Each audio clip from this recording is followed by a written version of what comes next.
Wonder what it's like to be a Black college student in the 21st century during a global pandemic, all while trying to navigate a social life?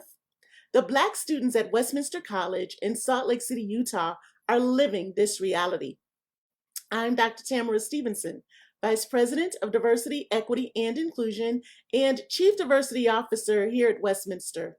Along with our Student Diversity and Inclusion Center and our student-led Black Excellence Group partnering with the Utah Film Center for this event, I'm looking forward to this extended Valentine's Day conversation titled On the Topic of Love, featuring clips from the Blackish TV show spinoff Grownish.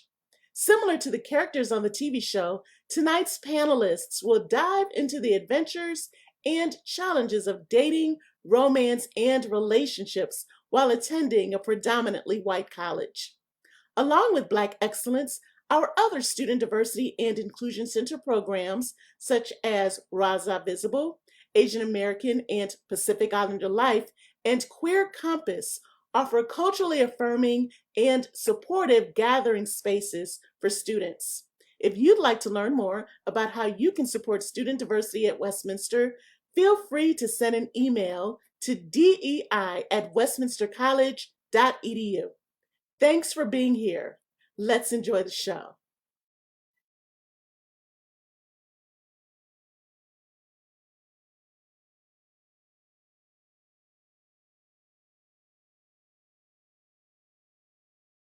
Welcome to Topic of Love. I'm so glad you are able to join us tonight. My name is Victoire Soumano. I'll be your host for tonight.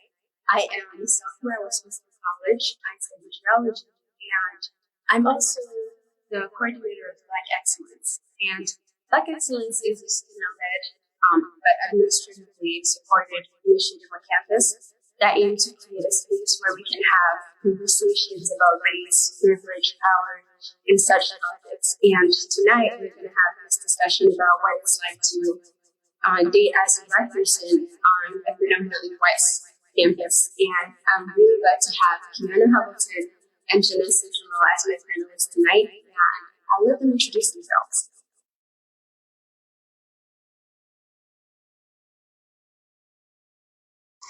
Go ahead. Hi, I'm Kyana Hamilton. I'm a senior here studying psychology with a minor in justice studies. And I'm also a favorite of the Honors College. And I guess that's a little bit me. Hi everyone, my name is Jimoh. I use the she, they pronouns. I'm currently an honors student junior at Westminster studying economics and law with a minor in global studies.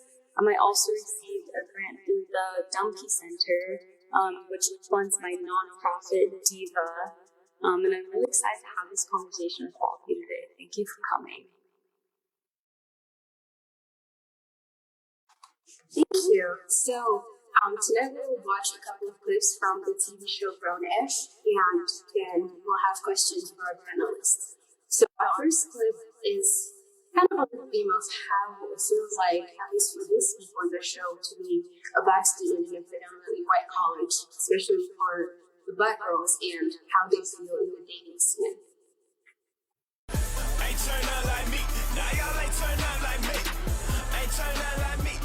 Okay, for real, is there something in the water around here? Was there some event, some movie, some Drake song that said Black guys should stop dating Black girls? Maybe it was those Wendy Williams vacation photos. They were pretty devastating. I'm just starting to think this shit is a problem. Oh, come on. It's probably just a slow night. Yeah. No, it's a slow semester. Facts. In high school, dudes were always checking for us. Yeah, but didn't you go to, like, South Central High? I'm just saying that we're at a primarily white institution. There's a much smaller pool of Black guys here. Yeah, and some of the pool are gay. Most of the athletes like white girls, and we're left with very few options. Who don't seem to be checking for us. Oh my god, are you guys telling me that you haven't had any action in 6 months? I mean, we've had some action. These firecracker salmon rolls are on point tonight. Yeah, this is a really good batch. That doesn't make any sense. You know what else doesn't make any sense?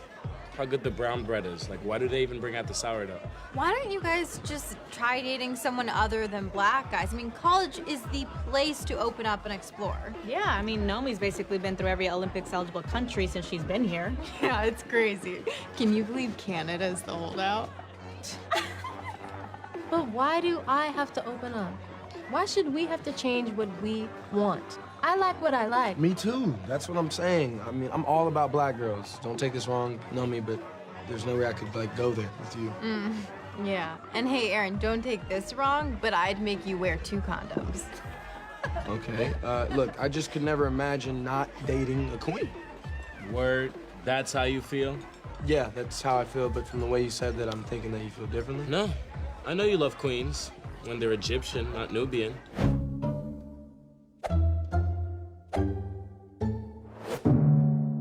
You definitely have a type. Type? Wait, those weren't all the same girl? No, I'm not color struck, guys. Come on. No, deadass, all your girls look like clones. Shit is weird. I don't have time for weirdos. And I also don't have cash, so I'll pay you guys back in retweets. You're welcome. Luca. No, hold on, man. They're not all clones. Not cool, Luca. All right? All those girls just have mixed parents, and their hair is long and curly, and they have... Oh, my God. Am I color struck? All we're trying to say is, sometimes when we look around campus, it feels like we're really at the bottom of the list. There's a list. There's no list. There's absolutely a list. I heard about the list. So there is a lot to unpack in this clip, and there's a lot happening, and there's a lot we can talk about. But my first question for our panelists is, as students in a predominantly white college, have you ever experienced something similar to the students? Have you ever felt like you were at the bottom of the list of people who like are wanted to be dated? And if so, how is that experience like?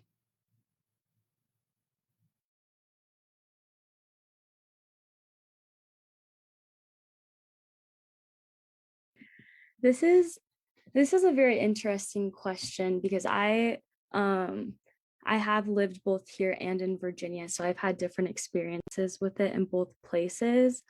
But I feel like a lot of people here, when it comes to dating outside of their race, if it's white men talking to me, I don't really feel like I'm not considered on the list at all, but I do feel like it kind of comes more from a fetishization standpoint, or like an interest, or like, oh, I've never been with a black girl before, I want to see what it's like. So I don't necessarily think it's like, oh, I'm not considered, but when I am considered, it's in like a sexualized manner, if that makes sense.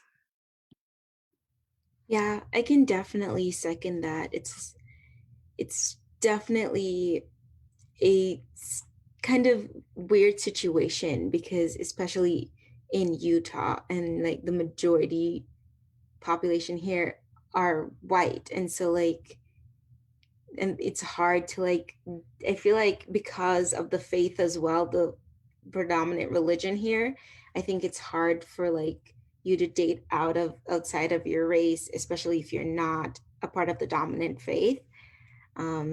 And so sometimes I have felt at the bottom of the list for like, even in high school and spaces like that, where I'm in predominantly white spaces, and it's just like, you don't really belong here, and no one will ask you out because you don't look like the woman that they're gonna marry, right?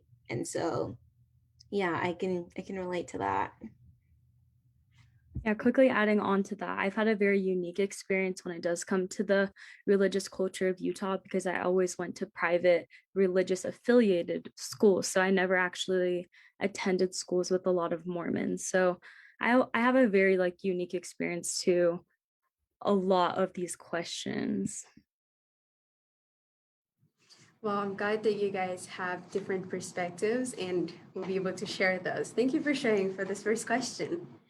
So about halfway through the clip, Nomi, which is one of the girls' friend, is asking them to be more open-minded and date outside of their race instead of just focusing on finding a Black man.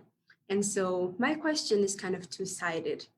Do you think that, especially at Westminster and in Utah, that Black women are close-minded to dating outside of their race, or are people from other races are close-minded or narrow-minded when it comes to dating Black women? What are your thoughts on those? And if you could share some of your experiences, that would be great.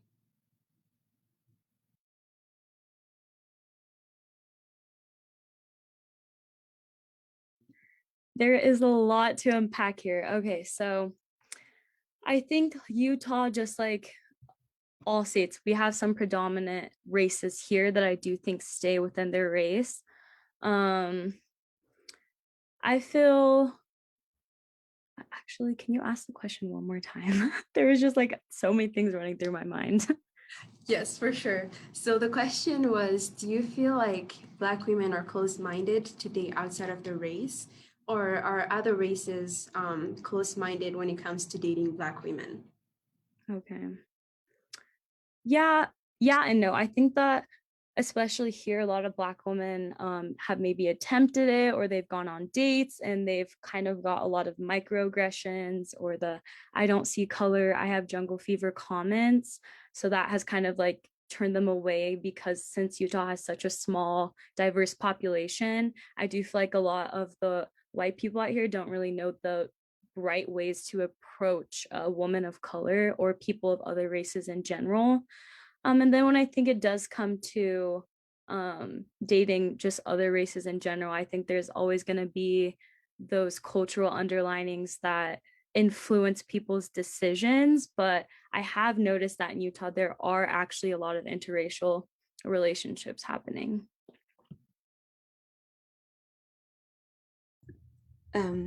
Yeah, I definitely would have to agree. I don't think, and I'm talking specifically for Utah, I don't think Black women here are close-minded to dating interracially, because I think for majority of Black women here, like I think the pool of Black men is very small.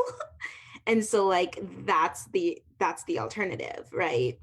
And if you're not meeting Black people or being in Black spaces, like your option is to date someone of another race. And so I do think there's a lot of interracial relationships here.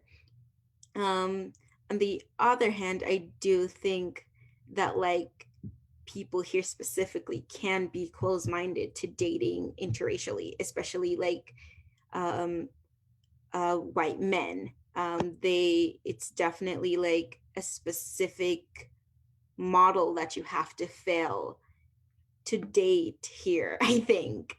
And if you don't fit that model, then it's definitely gonna be more difficult for you to like find a meaningful relationship with a person of a different race here. That is very interesting. Would you mind expanding more about what is the model? Like, is it physical features? Is it behavior? What is the usual model or like box you have to fit in? Good point. I think for me and what I've seen, it's always a white, tall Mormon or LDS person, right? So that's the ideal, because it's like the faith here is like you get married really early, and so like I'm looking for someone to marry. I'm not looking for someone to date and have fun with. And like coming here and going to school here, it's like, oh, this is what I have to fit into, and I don't fit into any of those categories. So it was very hard for me to like find decent relationships or like even attempt to date, because things were like so specific here. The culture is so specific of like, this is the woman that you should be with, and these should be her values. And most LDS person don't go beyond that. Yeah, I'd also add, I feel like since living here, and I've always talked about Utah in this way, I've met the most Black guys who prefer to date white girls, and who talk trash on Black women. And I think that definitely has to do with the fact that there's not many of us here. But I have never experienced it more than here, of having so many black guys just be like, yeah, I just like white girls. Black girls are too mean, they're too loud, they're ratchet. And I'm always like, can you actually listen to what you're saying? And I don't think anything's wrong with having a preference, but I do think something is wrong when you have to talk down on the people that you don't prefer. So anybody is free to love who they love, but I think the disrespect, especially that is pointed towards Black women when men do not have them as a preference, is very hurtful. Mm.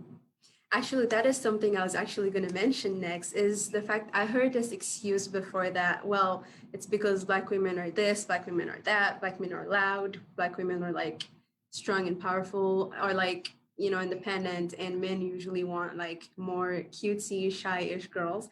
And so do you feel like because of these standards, like it's that there's that pressure on Black women to kind of suppress who they are to be able to fit in into the dating category? How do you feel about that? I do agree with that. It's definitely, to live here and to be in Utah and live in the culture, you definitely have to suppress a version of yourself to, what's the word? To be seen as like a classy woman, I guess, is what I want to say, because it's like you have to carry yourself a certain way, and like, and because the pool of Black people here is so small, you are the representative for every Black person they meet, right? And so the pressure is always on you to like fill in those gaps, and it's so exhausting because you have to be like at your peak all the time. And if you slip up, then somehow you're like, oh, you're the ratchet Black person, you're the ghetto Black girl. Oh my gosh, wow. And people don't want to see that, especially in Utah. Like, they're not used to like Black women in that way because the culture is very suppressive. And so a Black person acting like just living their best lives is not appropriate for this culture. And that's really hard when you have to date and like try to be your holistic self, and try to like teach people about who you are, and that you don't represent other Black people. I represent myself. You as a white person are an individual, and so see me as such. And that's very difficult in the eyes of this culture to like see you. And I'd probably add, for a long time of living here, I did assimilate, I did straighten my hair. I never really talked about sociopolitical or economic issues. And as Kyana mentioned, being a Black person here, you do set the representation, and you're usually the only person in the room. As soon as you walk in, all eyes are on you. And so it is a lot of pressure to figure out, what can I do to make myself not look like a stereotype? And I feel like regardless, I always end up falling into that no matter what I do. And so, yeah, it's definitely a work in progress, and it's definitely a Utah.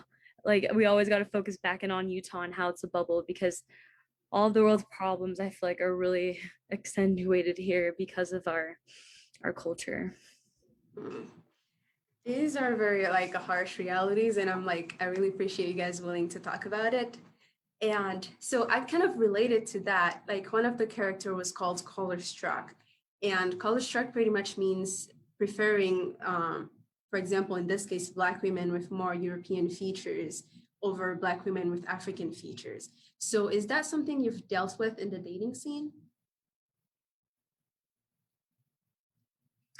Seeing that I do have a little more towards Western features, I've heard white people say those things to me, being like, "Oh, well, you're not really a Black girl," or things like that. And through my experience with a lot of my friends who do have more African features, they have definitely told me that they experience that on a daily basis. So because I would be the, you know, preferred Western type. So I don't get it. I just get the little microaggressions of, oh, well, you don't sound like you're Black. Oh, yeah, you don't look like it. You're not Black enough. You're not white enough. So that's been my experience. Yeah, I think mine is a bit similar. I've just gotten a lot of like microaggression, and nothing related to like being like an African, I guess, to be like a darker skin toned, and stuff like that. So no, but there is a type is in Utah. There is a specific Black type, and it's definitely the Black Americans that's above the Africans, right? And that's also like a very cultural thing, based on other factors as well. But yeah, that definitely exists here. So like based on you guys' answer, I can feel like, you know, Kyana being from like not being raised in the US and Jenessa being raised in the US have different experiences. Would you be comfortable like expanding a bit on that? Like, you know, being the Black African American girl versus being the international student or the exchange student Black girl? Oh, I love that. It's funny because I don't have an accent anymore because I've lived here so long, which is awful. But there was a difference when I just came here, and I was very much fetishized because they were like, "Ooh, the Black girl that can speak differently and she has an accent, and oh my gosh, let's grab her." But now it's just like, oh, she's an African American, and so no one sees me as an immigrant, and I get slightly offended by it because the expectation is that like you're a Black American and you should have the experience as a Black American, and the reality is I don't. I grew up in Jamaica where everyone around me was Black, and therefore like racism and having conversations about race never really came up because they weren't necessarily prominent, even though like we know coloniality, we understand that, but it was not something that was interfaced. Everyone around me all the time was Black, and even darker because like it's always sunny, so like you get that.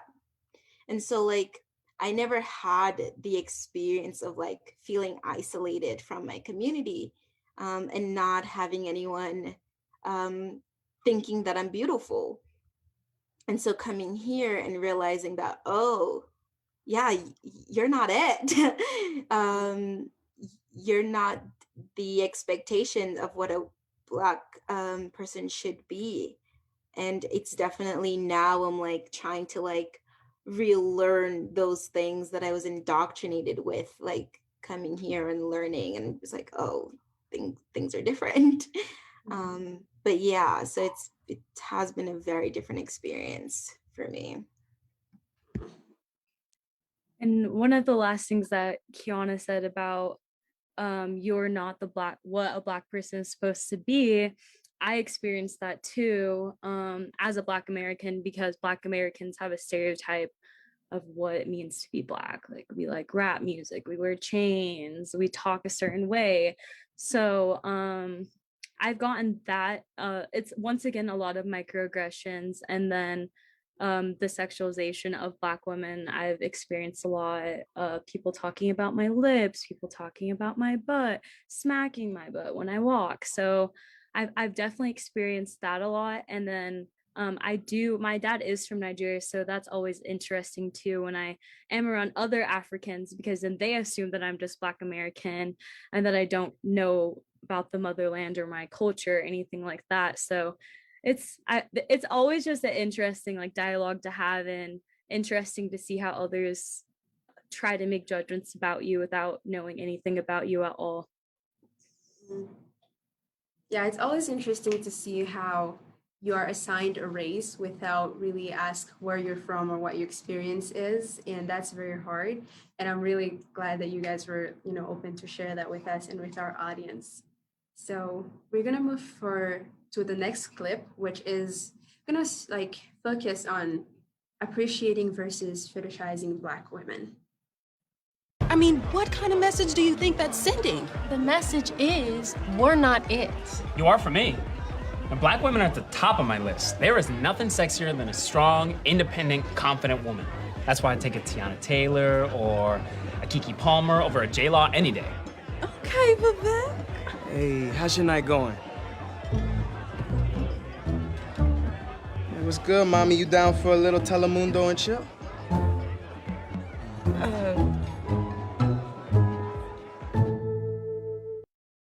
All right, so that was another interesting one. Also a lot to unpack.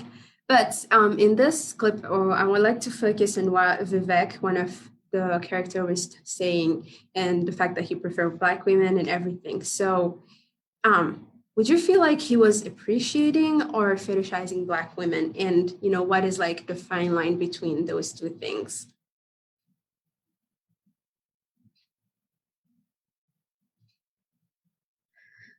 I mean, let's see, when he says there's nothing sexier than a strong, independent, confident woman, I think that is like a stereotype that Black women have. And I do feel like we always have to be strong. We always have to be confident.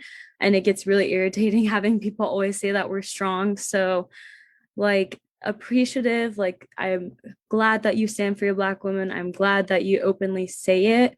But if you do talk to Black women often, you date them, you should be aware of the things that are hurtful to say and of the things that can bring us down and that are stereotypes. So I don't think it's necessarily fetishizing right there. I think it's just forcing that stereotype once again. Yeah, I think you said it. Like, it's very much a stereotypical way to see Black women as this. And I think it's a compliment. Like, sometimes it can be, but I think it gets overwhelming because that's the image that you have to hold all the time. And most other races, their women are not described as such, and they have other qualities. And you're like, can I borrow those as well? So I definitely think he's trying to appreciate Black women, but it's also very much leaning into like what a stereotypical Black woman is. I think you guys made very good points. So in your opinion, what would be kind of an appropriate or healthy way to like express your appreciation for a Black woman? Like, for example, if someone wanted to show you that they appreciate you as a Black woman, like, how would you like them to approach you?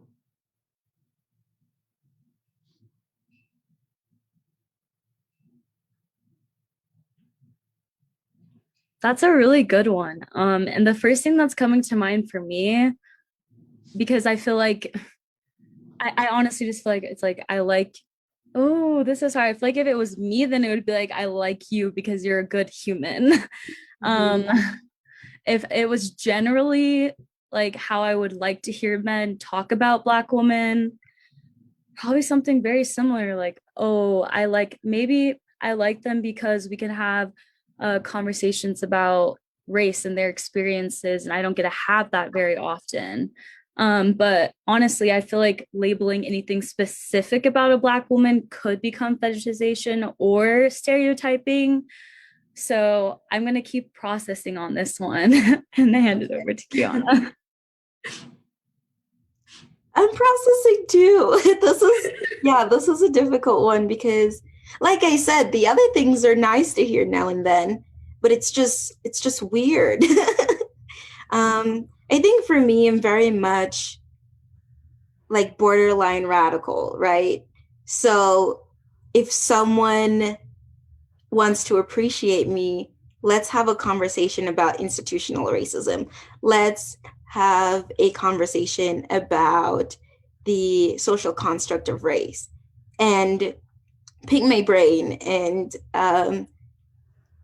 accept that I will challenge you and be feisty, and stuff like that. So like, I don't know.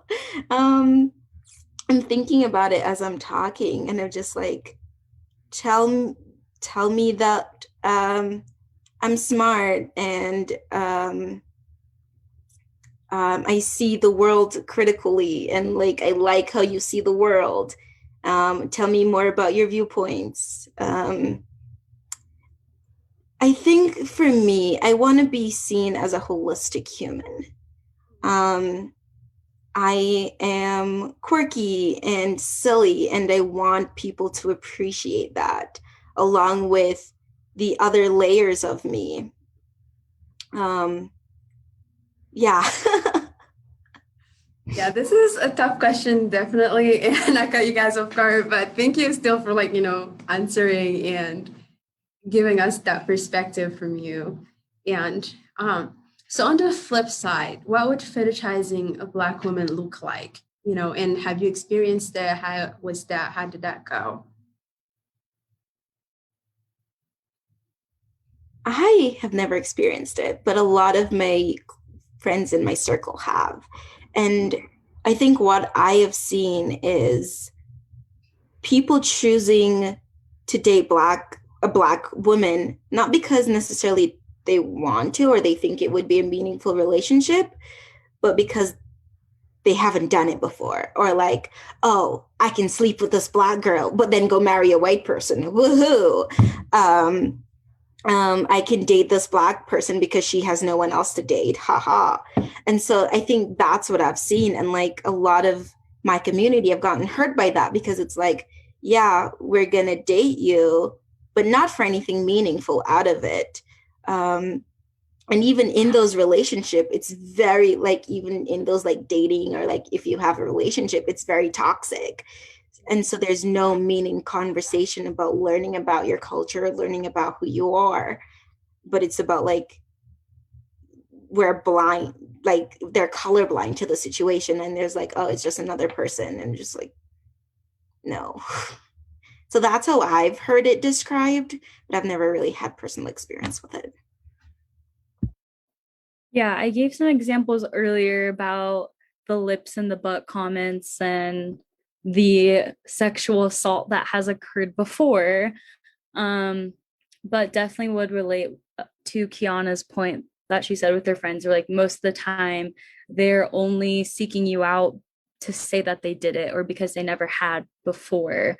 On the flip side, though, when it comes to men, I've definitely seen the fetishization of Black men here all of the time, because we see that a lot of white men don't want to date us, but on the flip side, a lot of white women do want to date Black men. They're at all their basketball games, they're at all their football games. They want to date the athlete and have mixed babies. And I guess the mixed babies things is another fetishization that I have heard before, which also is really, yeah, I'm sure most people have heard about that before, but sorry, I kind of lost my train of thought. But yeah, that's been my main experience with it. Yeah, I also want to add on to what you said about Black men being fetishized. And I think I've heard white women talk about it in a way of like rebellion. So they're bringing this Black man home to just like shock their parents and just to rebel against like how they've grown up and stuff like that, but not to have meaningful relationships. And that hurts my soul. It's kind of sad to see that things like that are still happening in our society, yet we have to acknowledge them. And so my next question is, on the flip side, because I've heard a lot about the mixed baby situation, like everyone want about cute babies, like loose curls, lighter skin, and everything. So do you feel like on the flip side, that's the case for Black women also wanting to like date or be with white men for the mixed baby situation? I would really hope not. I think if a Black woman were to think that way, they must have been really affected by colorism, and they must have some like issues and with their own skin color. I think, and especially because of the backlash that we do get from the Black community for dating outside of our race, I don't think that Black women would decide to date white men out of a fetishization. I think it would be because they have a general interest, and maybe there's a chance that they are dating the white man to get out of their current situation. But interracial relationships aren't easy, and you have to have a lot of difficult conversations for the entire relationship until the end. So I think if somebody was seeking it out solely for a fetishization purpose, that would not go very well. And usually women are ones to think about that beforehand.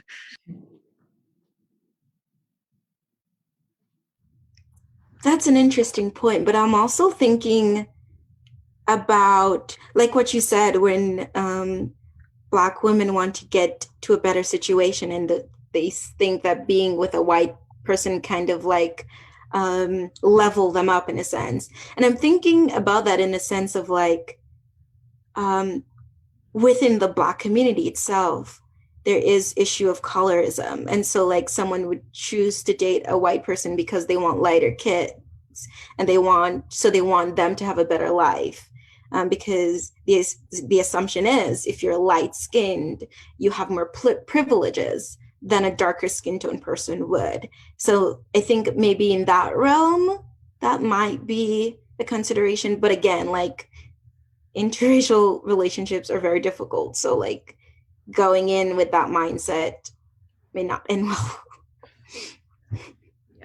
Because I've personally also heard both sides of, Black women generally being interested in a white man because they think of him as like a great person. I've also heard of a small minority who are like trying to get out of, the hard situation, but I feel like that is more of on the minority side.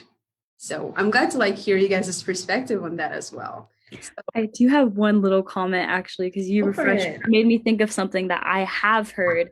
I actually have heard, which I don't know if this is a fetishization of white men or if it's just like a common experience, but I have heard a lot of Black women say that they prefer to date white men because they feel like they show them more love and appreciation of their color, and they're more willing to like be more patient, have those conversations with them, and talk about their emotions more than Black men are, which is because of so many different reasons, Black trauma, a lot of things that we have going on within our community.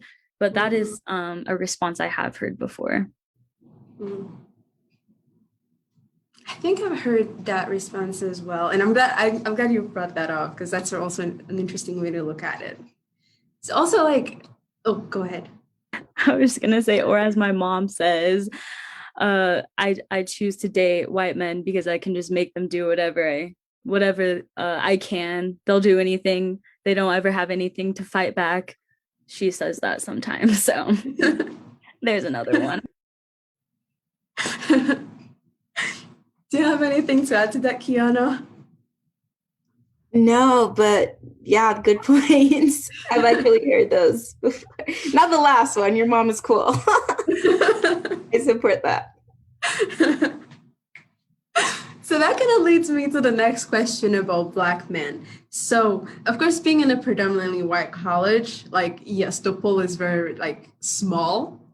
And so would you say, like, with your personal experiences, do you feel like Black men would rather date Black women or women of other races? Like, based on your personal experience, because that can be different for people, but, like, I want to hear you guys' point of view on that. I want to say the Black men here would rather date white women. I have seen that. I have heard it. I have been with my guy friends and they would say like, yeah, we like white women. They're better. And it's a weird conversation to have with your friend who's a Black man and identify with the realities that comes with being a Black man, and to like choosing to say like, yeah, I want to be in this relationship because I think they are better. And I don't know. I don't know what to say or do with that, you know? I would say that I agree with Kyana, except I was originally going to say it depends, because most of the Black men that we get here on campus are from out of state playing on a team. So usually initially they're open to it, but because of our predominantly white population, they usually just end up falling into whatever is around them. Because I have talked to a few Black men that go here that do like Black girls, but there's not many here. So they just start preferring white women. And then after that's all that they talk to for a while, then they actually have that preference. And then they're staying here and they haven't been home for a while. So then they start turning the narrative and saying, like, well, I think they're better. Well, Black women have attitudes. So it's interesting. That was gonna be my follow-up question, was the fact that, like, is this interest innocent? Because, like, hey, you love who you want to love, despite their, like, gender, their sex, their skin color, and everything. If it's, like, genuine, go for it. But do you feel like that, preference for people of different races is based on those stereotypes about Black women being loud and feisty and everything, and that stereotype? Or would you think it's, like, kind of depending on the person and their preferences?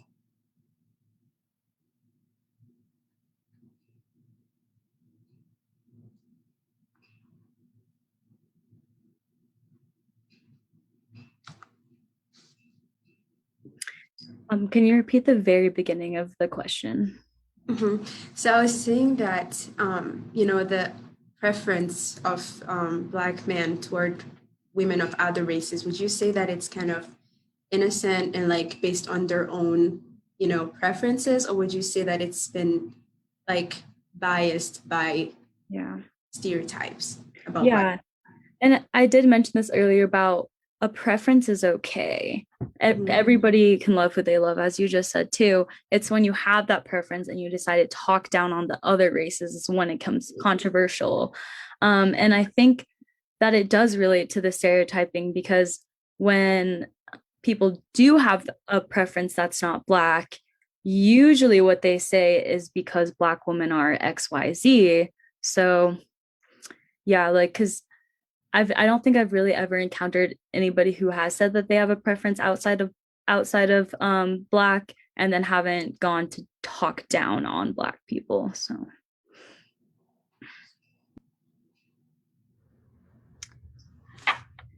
I think for Utah is what I know best, so I'll stick with that. It's a little bit of everything. So it's a little bit of, like, the access to Black women, and also what religion you're affiliated with, and the biases and stereotypes that you hear about Black women. And so I think those can inform who Black men choose to date, especially here. Because the reason why I say that, though, is because I'm also a part of the, like, African community here. And I think within the African community, specifically Ethiopians,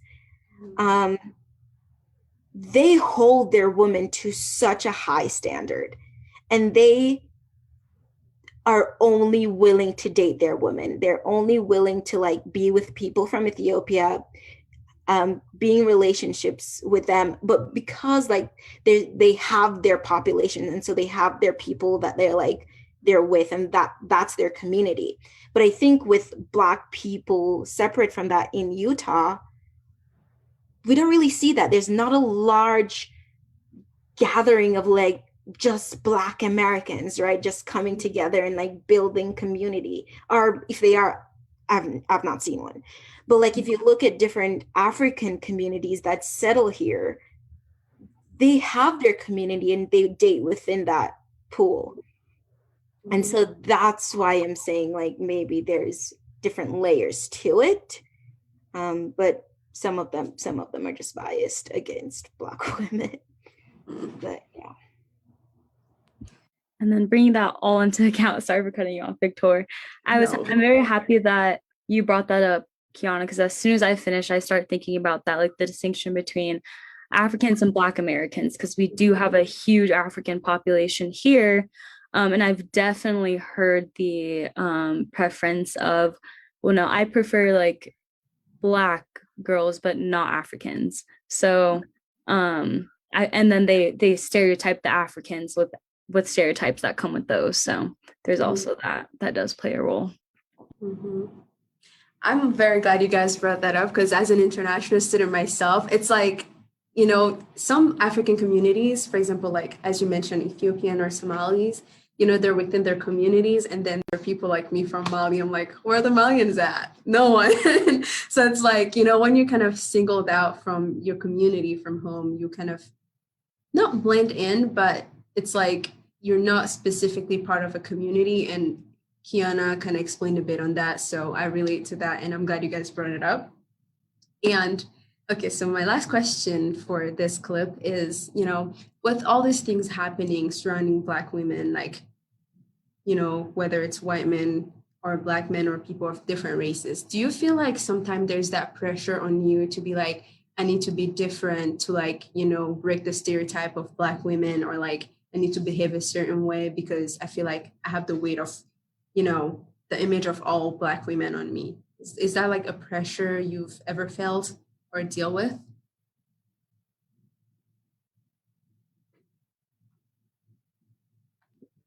Absolutely, for sure. And just like recently, I've been feeling more empowered in my Blackness and have been like, I don't have to condense myself for the people around me who don't know me. But at the same time, I definitely feel like I have to talk a certain way in my classes. I definitely feel like I have to push the I always feel obligated to have to be the person that talks about diversity. So I'm always the person that's like pushing the rest of the class to do it when we are talking about diversity. So I do feel like there are plenty of situations here, like when I walk into the gas station, instantly everybody looks at me. Everywhere I go, people are staring at me. So I do feel like I have to set that standard to let people know that, like, whatever you think of me is wrong, and like I'm a human first. And I oftentimes go out of my way to like say hi to people. I go out of my way to, like, when people are staring at me, to be like, can I help you with anything? Just let them know that that's not normal.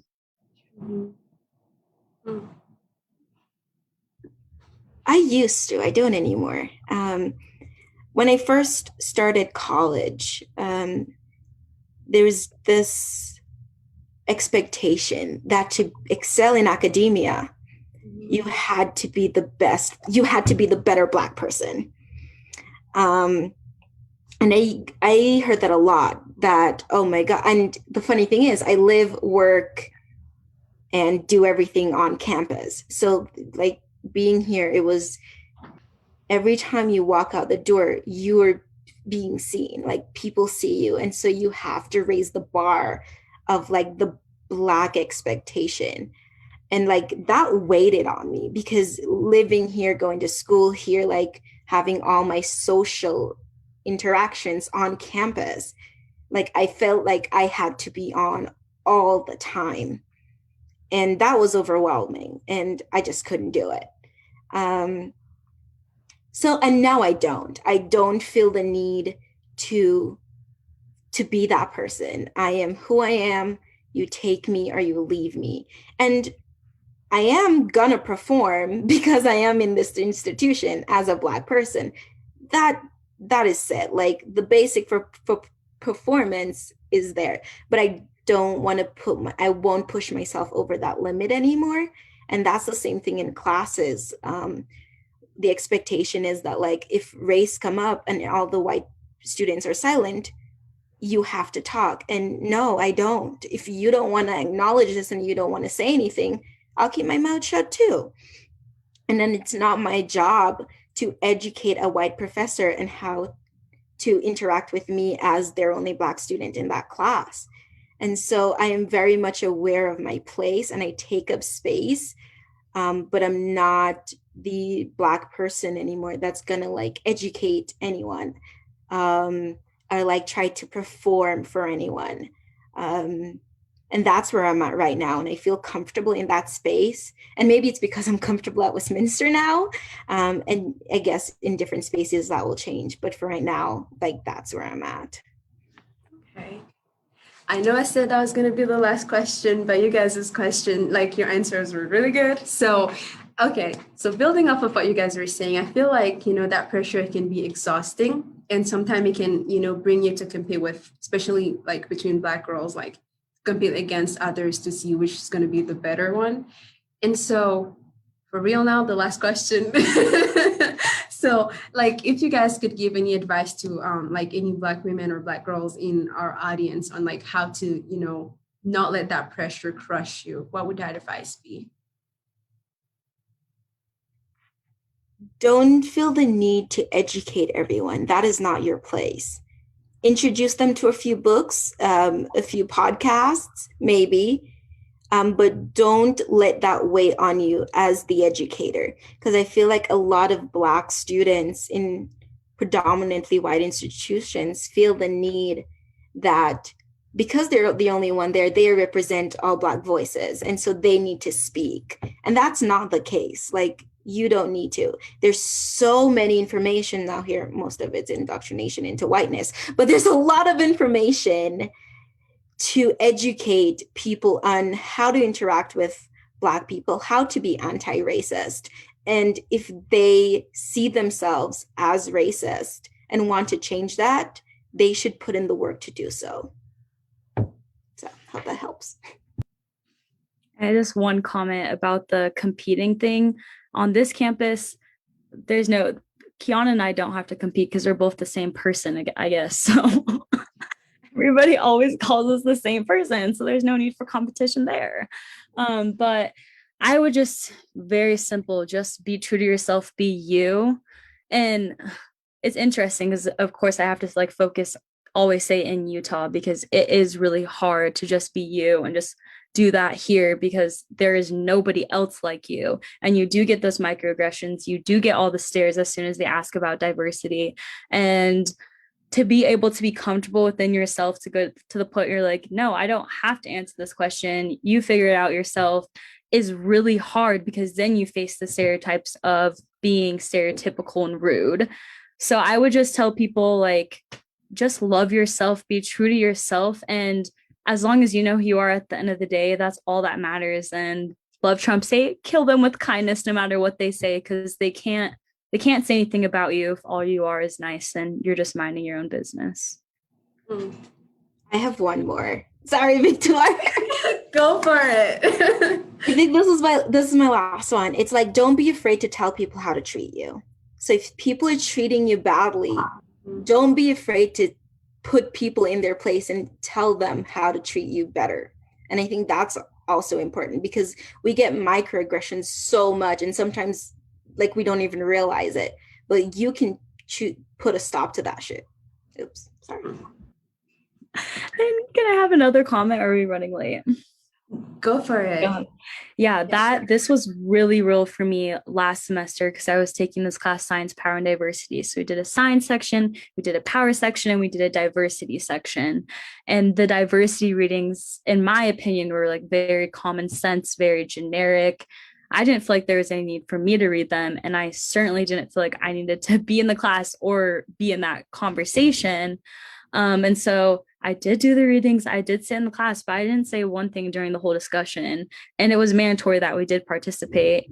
And I did pull the professors aside at the end and just let them know that I don't think that there's really a place for me in this discussion and within these readings because we're reading about my life experience. And they were accepting of that. And they did say it's entry level, it's for people who don't really understand this and like we respect you, don't feel entitled to have to speak. So I definitely think speaking up for yourself is always great, even if you feel like you're going to face those stereotypes. You have to teach people how to treat you. That's very true. Thank you for bringing that up, Kyana. Thank you so much because I feel like I wished I had these advices like the first years I came to the US as an exchange student to help me navigate through that pressure. So I really hope these are like good advices for people in our audience and gonna help them out. So we're now gonna move to the third clip, which is about interracial dating.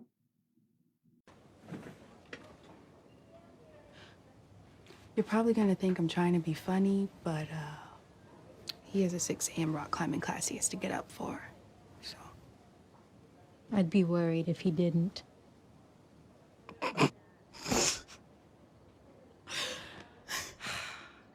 I'm sorry I came at you like that. I shouldn't have said all that stuff. Nobody on campus is gonna care if you're a black girl dating a white guy. It's just, I only wanted you to do it because you wanted to, not because you're settling. I don't know what I want. Actually, no, that's not true. What I want is to have the same college experience as Anna or Nomi. I get it. I didn't know it'd be like this here. But if we were going to college just to meet guys, we would have gone to Howard or Clark. This is one experience. A jacked up experience, but only one. Yeah. Don't let it define us. Come here.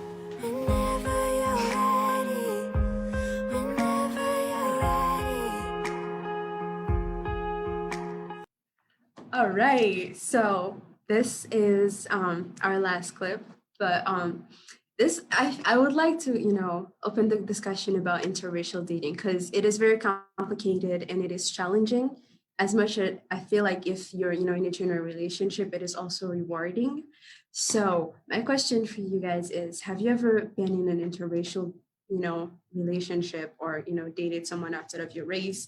How did that go? What were like some of the ups, what were some of the downs? And just share your experience with that. Kyana, you started in this one. Why? The smile from the second start of the question. Let's hear it. Oh, well, I'm in an interracial relationship right now. And it's been pretty good. Just because our morals and our values align, we have conversations about everything, mostly about race and religion and the social construct of gender and race and all these things. And we can have deep discussions about my identities and how his ancestors fucked up fucked up our society. Like, I can have those honest conversations about the coloniality and how it has destroyed our like world, right? And they are not afraid to engage with me on those topics. And so like that's been really good, and to like come into that relationship as my holistic self, as a person who's like, if you're gonna be with me, like please know, like these are the conversations that we're gonna have. I'm gonna need you to dig deep inside of you and figure out why you want to be with me and like why these conversations are important and how we can learn from each other and grow together in this relationship. So yeah, it's been pretty good. So how do I feel about interracial dating? 100% am for it. Have I ever dated somebody of a different race? My first crush was Harry Potter, so absolutely positively, I love me some nerdy white boys. And then how did that go? Good sides. I have my very first interracial relationship, I was in it with a guy whose great grandparents and grandparents were the white freedom fighters. So that was great. We were able to have like a lot of conversations. I actually met him while we were in the library, and he was yelling to another white person, basically saying, you can't even speak on that because you're not Black. I was like, who is this man? So that was great. And there's really nothing negative I could say about that relationship at all. And then I had another interracial relationship, which this relationship was great. We aligned with everything morally. But when it came to talking about race, it was an issue. And it always kind of came to being right or wrong. And in a conversation like this, it's just learning about each other's perspectives. Nothing is about being right or wrong. So that was really hard. And this person was raised in Utah County, a predominantly LDS community.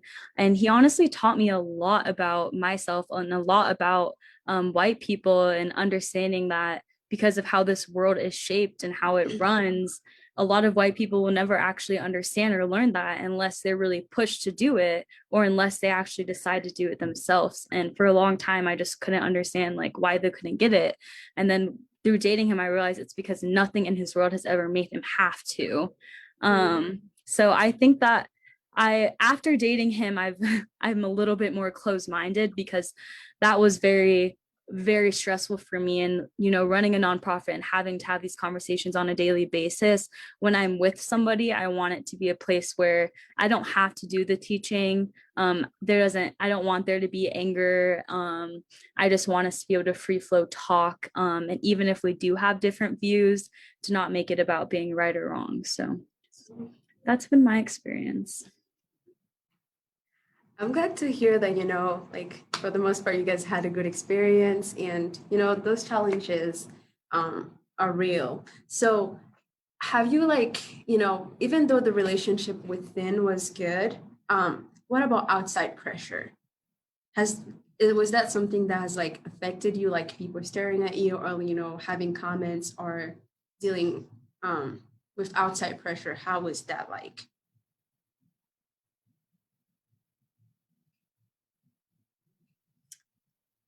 Most definitely. In the first relationship, because of the people that he was surrounded around, they never really made those comments, because he was surrounded with people that were used to having those conversations. My parents, and especially my mom, will always make comments about like I said, oh, you're just with them because they'll do anything you want. But and like they'll make nerdy, oh, you like these nerdy white boys here and there. But with the last one, definitely the most comments I've ever received. And it's because I think I was attending Westminster. So he told me that anytime he would show people pictures of me, the first thing that they would say, oh, is your girlfriend's black? Or, oh, she's black? And he's like, that's not the first thing I would use to describe her, but yeah, she is. And then when people found out I was dating him, they're like, oh, you're dating him? Like, what? And then definitely dating my last partner, a lot of people had a lot to say about our interracial relationship and had a lot to ask about our dynamics and stuff. So, and I do honestly think that some of my family's opinions did influence my decision with him towards the end. So just let your kids do what they want to do, y'all. I think for me, it's been interesting. My parents are pretty open, and they're fine. My friends, it was interesting, and it still is, like when I talk about this person that I'm dating, and then they're like, who is this person? And I was like, oh, it's a white guy. And they see him, and they're like, you're dating a white guy? I don't see it. Like, why would you do that to yourself? And then they hear him speak. And they hear us speak together.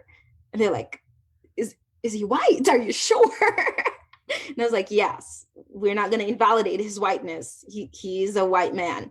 And so that's really fun. And then there's other people on campus where, like, when I tell them who I'm dating, they're like, yeah, it fits. Like, you two are the same person. Like, the things you talk about and how you talk about the world, like, this makes sense.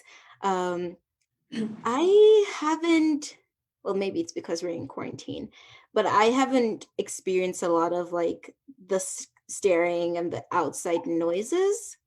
And that's also because I'm a very private person, and like most of my relationship is like with me. And so that's been really nice.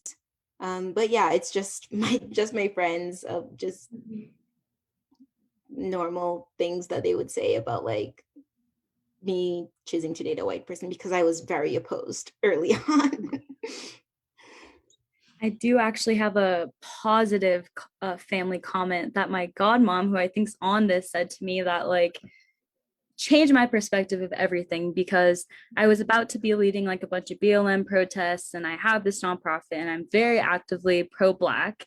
And I've realized that a lot of the pro-Black people I have met and encountered seem very non-white, like they just do not like white people in any way or any form. And I was struggling, like, how am I, one, I'm light-skinned, so my Blackness is already always jeopardized and talked about, and I'm not taken seriously, not only from the Black community but from the white community as well. And then I'm a light-skinned woman dating a white man, so where now my Blackness is just completely jeopardized. And I was just like really going through it and thinking about it, and like future thinking, well, how is my white partner going to stand up for me if somebody says this? And I was talking to my godmom, who is in her 60s, dating a Black man herself and has been there with him through it all. And she just said one simple quote that really put me in my place. And honestly, I've never forgot it since then. And she said, I think that everything you're talking about is working exactly against what you're fighting for.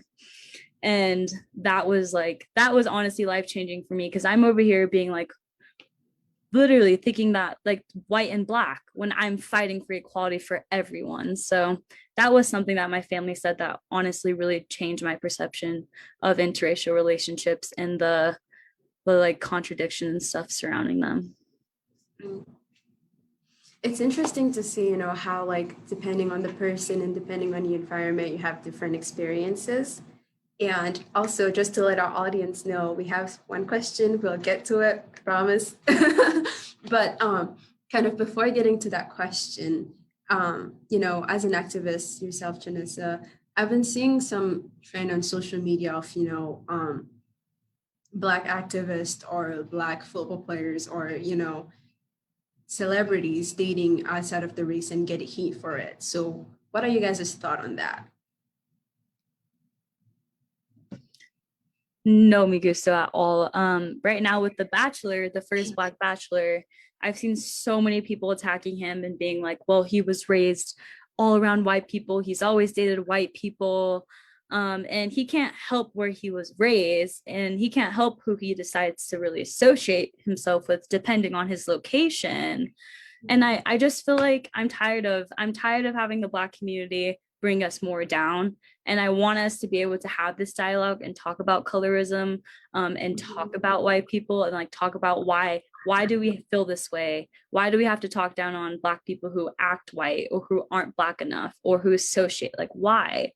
Because I honestly just like, we are already dealing with the outside society having things to say about us, and we're already trying to cope and deal and manage that. And then we have this other little from our own people saying like, you're not Black enough or you're this because of that. And I do think though that it's totally not okay. But if the person dating outside their Black person dating outside their race does condemn Black people and does talk down on it, then I think the Black community can step up and say something.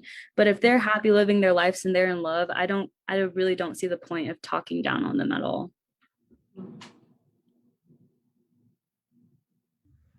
Okay.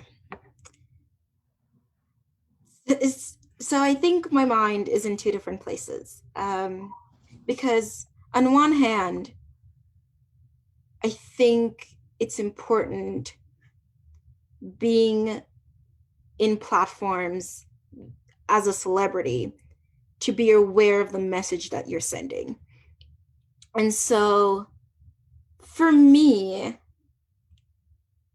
if you're choosing to be in a Black relationship, I think you have to choose, or interracial relationship, I think you have to choose to acknowledge the layers that come with that, especially if you're dating a person of color, right?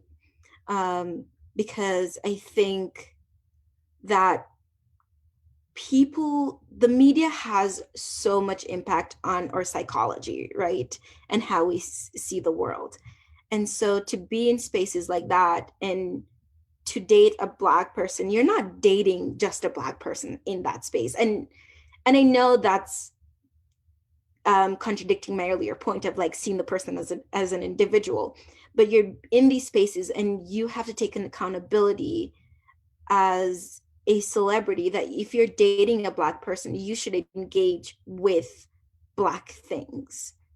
And I think a lot of celebrities don't do that. A lot of celebrities, when they choose to date a person of color, a Black person, whether man or woman, it's always for, I want to say, clout. And it's never, and some may be genuine, but they never go further. Well, I'm not in their lives, but they never go deeply to understand the layers that Black people in everyday life feel or experience or talk about those things. Like I've never heard an interracial couple discuss institutional racism, of like how it impacts them within their relationship and the rest of the world, and how it will impact their children. And I guess wealth kind of alleviate those problems, right, in a bit. But I think it's important to acknowledge those and say like, yes, this relationship has layers, and like there are things that you're going to experience being in this relationship that you wouldn't have to if you weren't.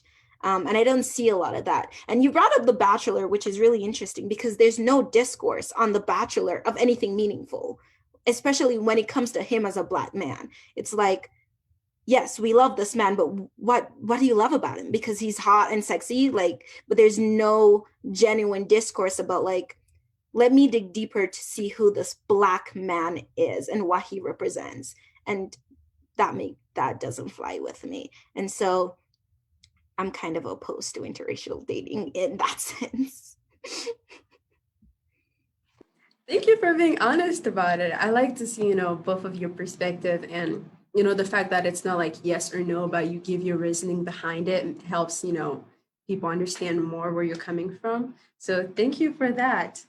So do you guys have any more comments before we move to the question from our audience?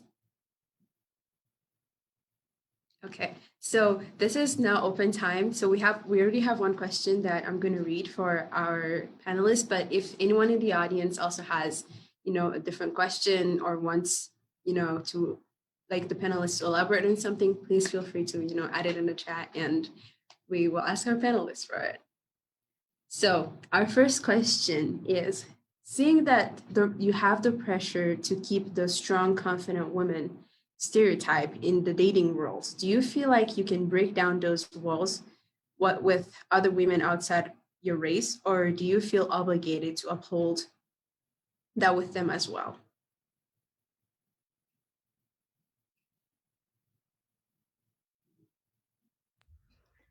I think it depends. I think in some spaces, I feel like I have to keep that layer up, especially in academia, right?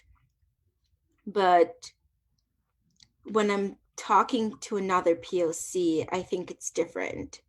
But I think with white women, definitely, and I'm not a competitive person because I don't even believe in capitalism, right?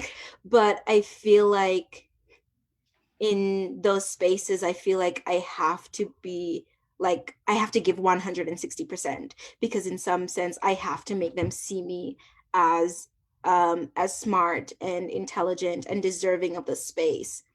And I think that's how I approach it in some spaces. And then in others, I'm just like, we're here all trying to figure it out and we can work together. And sometimes it gets really tricky depending on like how you are with those relationships. But yeah, I definitely think that I sometimes definitely have to keep that layer up with white women. Yeah. So let's see, there's a lot going through my mind. I'm just going to comment on the two things that come up right away. I think with white women, I'm always an open book and I'm very vulnerable just as a person. So when it comes to being strong around them, I'm not really worried about it at all. Although anytime I am vulnerable around white women, I usually get the response that I'm strong when I'm literally crying. So I'm like, thanks, but that's not what I need to hear right now. But in terms of fighting the stereotype of being rude and angry, I do have to dot my I's and cross my T's. And I do feel pressure to try to fit in with their conversation when most of the time I actually cannot relate to their experiences. And then when it comes to other races, most of the time I think things go pretty swiftly, but I do feel like sometimes there ends up being a battle of the oppressed where everybody just starts arguing about their different experiences and their different ethnicities and how they've been oppressed in certain ways and how we've been oppressed in other ways. So that would be my only other issue with races that aren't white. I feel like everything goes well, but then sometimes when we do start talking about politics and society, it kind of ends up just being like a war of like who's been hurt the most instead of being like we have similar experiences, and what can we do to make things better for all of us. It's kind of like, no, we're worse off. No, we're worse off. Mhm. That's very true. And I also want to relate that with like the narcissism of minor differences, where it's just you're the same, but these subtle differences kind of become these big ideas and these big drifts that keep you from building community with each other.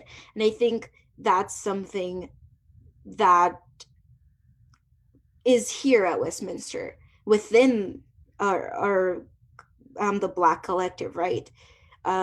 This narcissism that we're like so different and these slight differences, and so we can't come together and build community, and like that's really hard. And so like we find difficulty like sharing and like being comfortable, and willing to create space for each other, and I see that a lot here.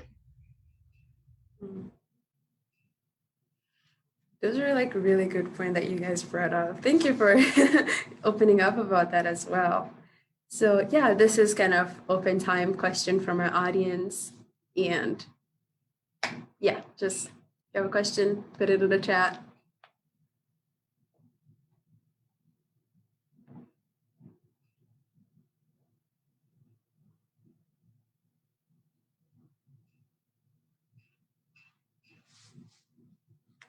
So while we wait for questions, something that came to my, oh.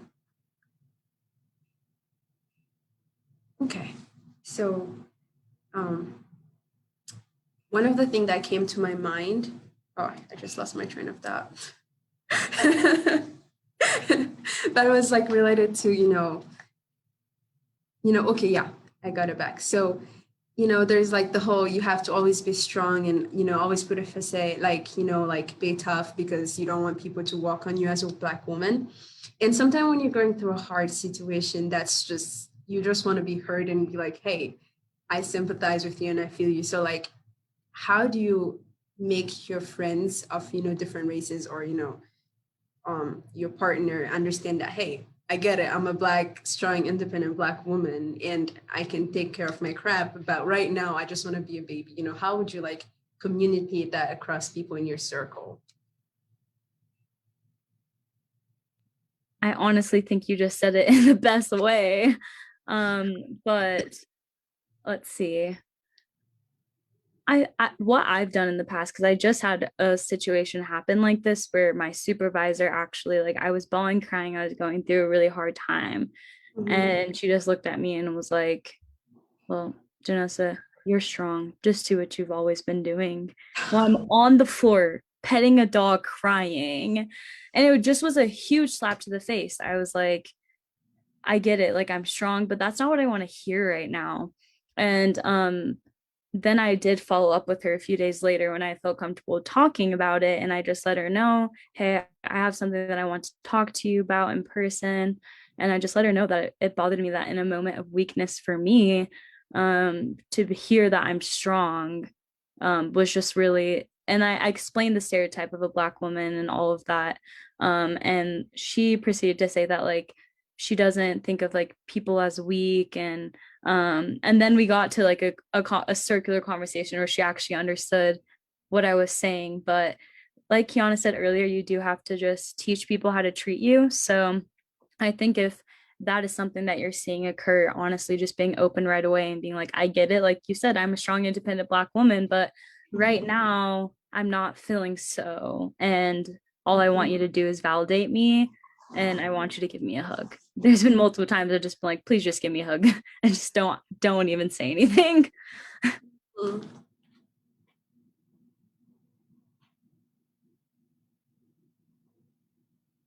Thanks for sharing that experience. Do you have something to add, Kyana?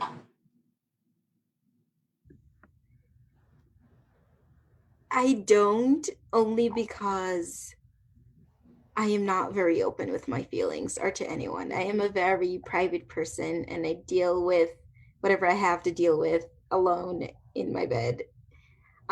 So no, I think now and then when I need something, I'll call a friend and be like, I need attention.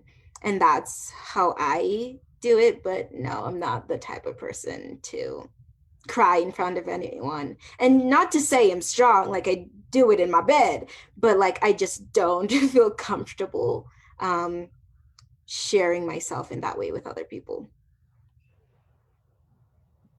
Thank you. I could second that for her. It's truth. It is indeed hard when you know usually always have to like always have it together to like be able to open and it's like, hey, I'm a human too. That's a very hard thing to do, and I relate to that as well. So we have a question. What would improve your quality life in Utah as a young Black woman? More Black people. No, I that is genuinely something that I ask for all the time. Mm-hmm. And I think more community with Black Americans, because I think I have a strong African community, but I don't have a strong Black community. And there's very difference between being an African and being Black. And there's very different understandings of like your place in this world and how you critique the world. Because most of my African friends don't critique the world in the same way I do. And they're also like refugee or immigrants. And so like, it's even taboo to criticize the United States. And that is not me. I'm just like, yes, I'm an immigrant. I am a human. And like, this is how I think. And so I definitely want to be able to like verbalize those thoughts. And I think I find more critical people within Black Americans because they have lived here. They understand the racial dynamic and in the institutionalization of systematic racism and how it impacts them.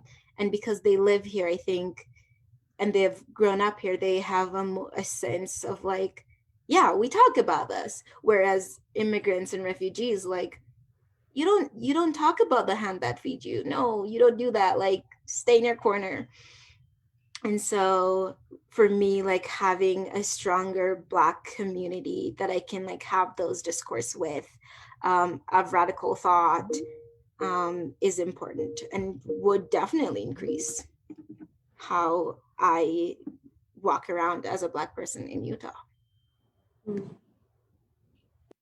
I'd second that. And to try to actually focus on like what Utah could do right now, I would love if the LDS Church could acknowledge their racist history openly and make that a point of undoing and of teaching, because Utah's education system is basically the history of the LDS Church, and the history of the LDS Church is very racist, and they just completely glance over that part. And I do feel like that's why we see a lot of these microaggressions happening 24/7, especially with the fact that most LDS people go on missions, so they experience color and then they come back here and they like, because they've had that experience, they think that they can relate to the colored experience here.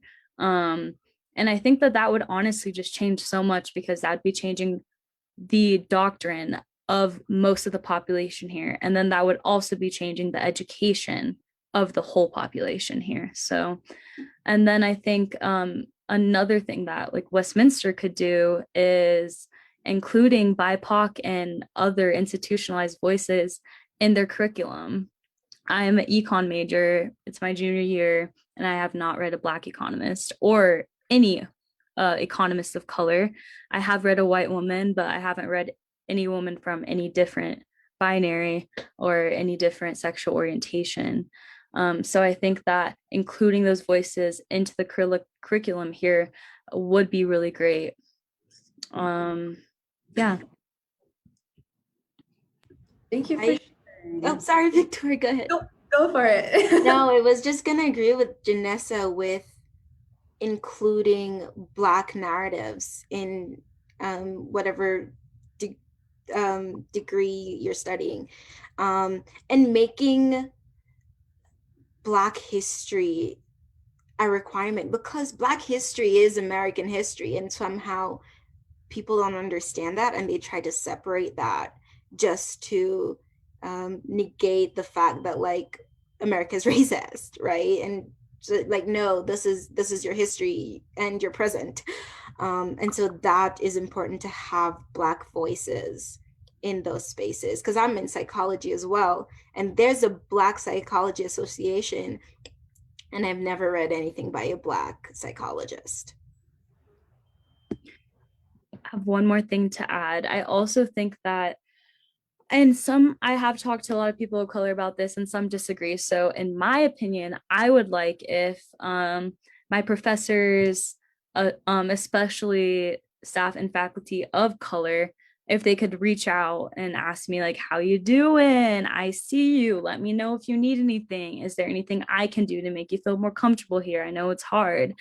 And then even with my staff and faculty that isn't of color, if they could also just check in and ask.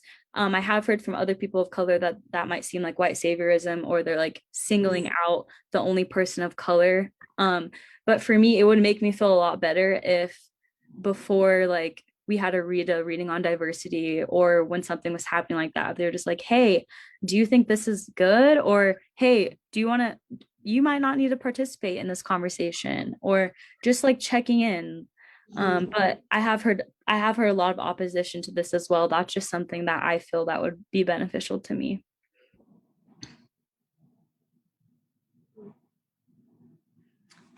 Wow, thank you for sharing. Do you have something to add, Kyana, to that?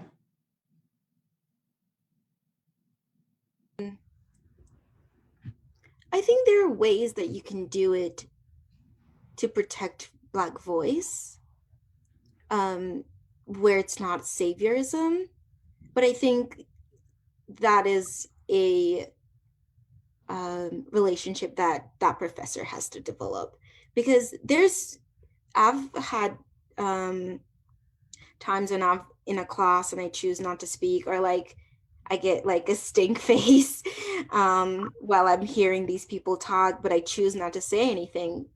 And then a professor will email me and say, hey, I saw your face in class. I know you were uncomfortable. Do you want to talk about it? And can we address it? And sometimes I'm like, yeah, we can address it. And other times I'm like, no, I don't need you right now. So I think it definitely has to be a personal relationship that you have with that professor. And yeah, if they email you after class, if they take you aside, you can definitely try to do something. But I think that's a good point, because I think there at Westminster specifically, there do needs to be protection for Black voices. Thank you for sharing that. I think that's a really important, because like as a minority on campus, I like that you guys are voicing your concerns and voicing things that the college can do better and that our faculty can do better to make us feel more comfortable and protect our voice. So thank you for sharing that. So we don't have any more questions, and just thank you guys for being on the panel. Thank you for Black Excellence from the DEI office. Thank you for the UTES Film Center for helping us organize this. Thank you for the audience for being here and listening to us and, being involved in trying to learn more. And we really hope this was helpful, and thank you. Have a good evening.